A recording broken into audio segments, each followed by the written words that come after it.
to the Course says.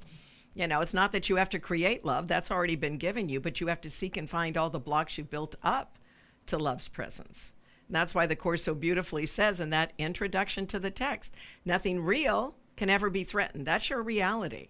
But we don't know that because we've placed our reality, it seems like, in this world. And then that feels like it can be threatened. And it says, but nothing in truth can ever be threatened, and nothing unreal could ever exist. That's the peace of God.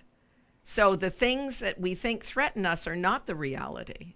It is not the reality. It is where we place our attention. And we'll talk about that tonight too. It's where we place our attention, but that doesn't mean that that's real just because we think about it all the time. It's only real to us.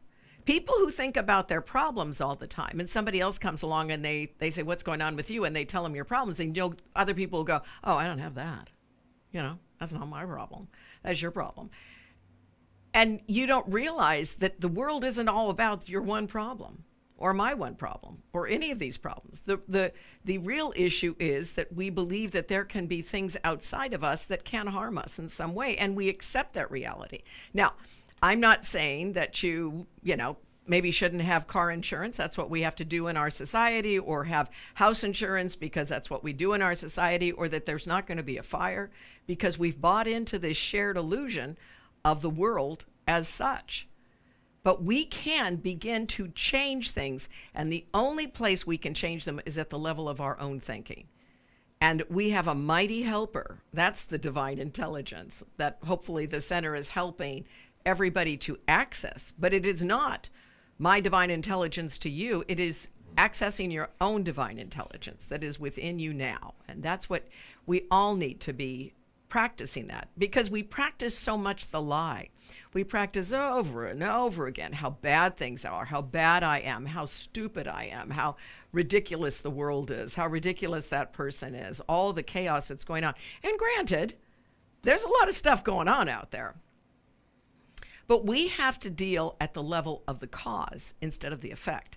As the Course would say, the world is an effect of your cause. Where is your mind? Where are you holding your thoughts? Where is your mind dwelling? And we can begin the process. And minds joined in that make a change. It always has.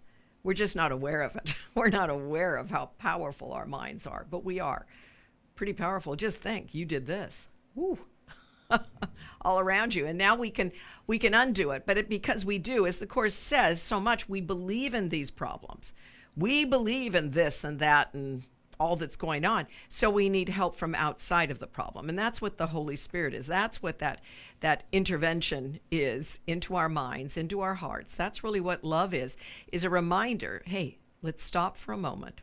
There is another way of looking at this. And you're a powerful instrument of truth.